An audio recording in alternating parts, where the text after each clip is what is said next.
আসুন আমার সাথে। আপনাদের সবাইকে স্বাগত জানাই মৃধা এগ্রোতে। মৃধা এগ্রোর অবস্থিত রাজবাড়ী জেলার পাংশা উপজেলার সরিষাই ইউনিয়নের পাটড্যামনামারা গ্রামে। এই মৃধা এগ্রোর স্বত্বাধিকারী হিরক মৃধা আমার ফ্রেন্ড, সে আমাদের পিছেই আছে। আমার চ্যানেলে অনেক সময় মৃধা এগ্রোর কিছু কিছু ভিডিও আপনারা দেখছেন, কিন্তু এত বিস্তারিত ভিডিও আমি আপনাদের কখনো দেখাইতে পাইনি। তো আজকে আমার বন্ধু শত ব্যস্ততার মাঝে আমি তার কাছ থেকে একটু সময় বের করে নিয়েছি যে একটু সময় দিতে হবে, তোমার ফার্মটা আমরা একটু ঘুরে ঘুরে দেখাবো। তো চলুন আগে আমরা হিরকের সাথে পরিচিত হই। আসসালামু আলাইকুম। ওয়ালাইকুম আসসালাম। বন্ধু, কি অবস্থা? আলহামদুলিল্লাহ। এই হচ্ছে হিরক মৃধা। কেমন যাচ্ছে দিনকাল? আলহামদুলিল্লাহ যাচ্ছে। তুমি ভালো আছো? আছি আলহামদুলিল্লাহ। অনেক ব্যস্ত থাকো, অনেক সময় আসলে তোমার সাথে যে দেখা করবো সেই সময়টাও কিন্তু আমাদের এখন হয়ে ওঠে না, মানে এতটাই ব্যস্ত সময় কাটে। তো এই যে জায়গাটাতে আমরা দাঁড়ায় আছি হিরকের সাথে, আসলে কিছুদিন আগে ওর সাথে অনেক বড় একটা খুব দুঃখজনক ঘটনা ঘটে গেছে, যেটা আসলে বলার মতো না। এর আগে ছোট্ট একটা শর্ট ভিডিওতে আমি দিছিলাম, আপনারা দেখছেন, যে ভিডিওটা অনেক ভিউ হয়েছে। এখানে হিরকের প্রায় 400 পেঁপে গাছ ছিল, হাইব্রিড জাতের, খুব উন্নত জাতের পেঁপে গাছ ছিল, যে পেঁপে গাছগুলো কিন্তু দুর্বৃত্তরা এক রাতে কেটে নষ্ট করছে। ওর প্রায় 750 থেকে 800 গাছ পেঁপে গাছ। আর কি কি গাছ বন্ধু? পেঁপে, আম, থাই জাম্বুরা, তারপর কিছু লেবু গাছ, কিছু অল্প কিছু পেয়ারা গাছ, এই বড়ই আর কি। আবার হচ্ছে কিছু এই গাছ সবজি ওল কচু আছে, ওইগুলো টুকটাক সবকিছু মিলে প্রায় 700 থেকে 750 গাছ এক রাতে কেটে ফেলছে। আসলে সবচেয়ে কষ্ট লাগছে কি কারণে জানেন? এই ভিডিওটাই আপনারা দেখছেন যে অনেক ভিউ হয়েছে যে ভিডিওটা। এ দেখেন যে ছোট্ট একটা গাছ, একটা হাইব্রিড একটা পেঁপে গাছ, এই গাছের একেবারে মাটি থেকে পেঁপে ধরা শুরু করছে। এরকম কিন্তু এই জায়গাতে ছিল 400 গাছ ছিল, আরও ওই পাশে আরও অনেক গাছ আছে, যে গাছগুলো কিন্তু এই যে কেটে ফেলছে।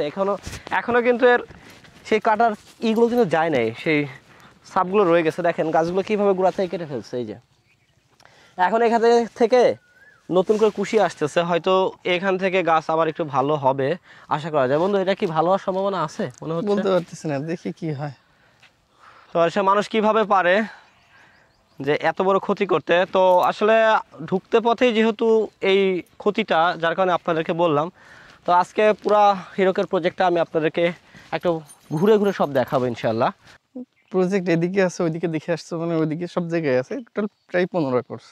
15 একর জায়গার উপর, অর্থাৎ 1500% জায়গার উপরে হিরকের কিন্তু এই একটা প্রজেক্ট রেডি করা।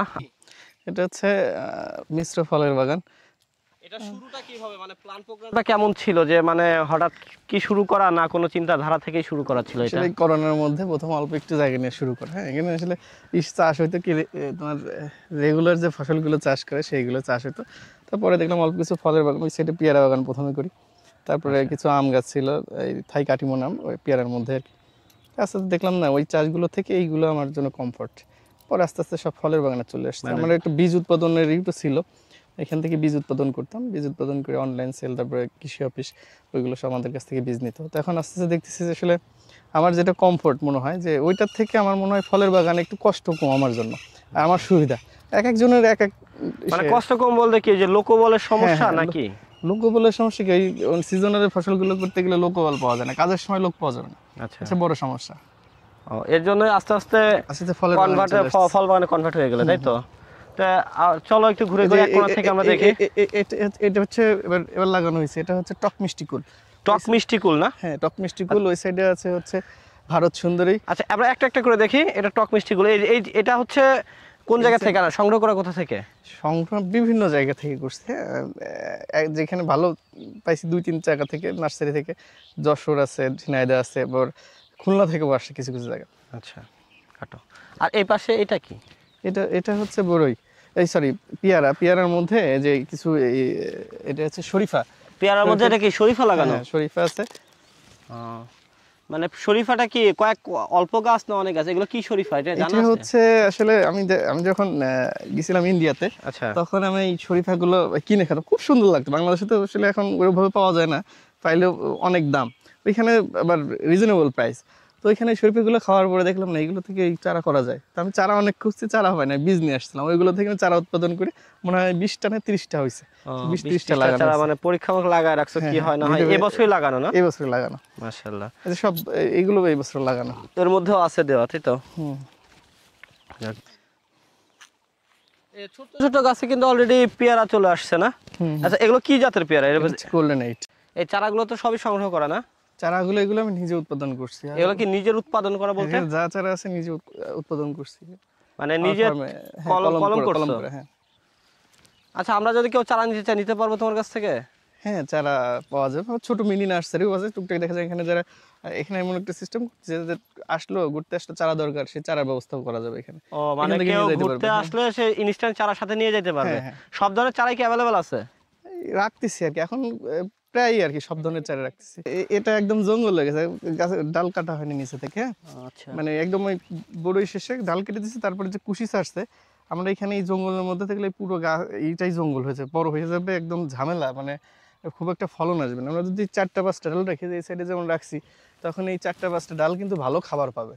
এই ডালটা মোটামুটি ভালো হবে, আমরা ওষুধ বা যে কোনো ট্রিটমেন্ট গাছে করতে পারবো, ভালো খাবার দিতে পারবো, সব গাছের পরিচর্যাটা ভালো করতে পারবো। এর জন্য এখন ডাল কেটে দেওয়া হচ্ছে? এখন হচ্ছে 3-4টা ডাল রেখে সব ডালই কেটে দিচ্ছি।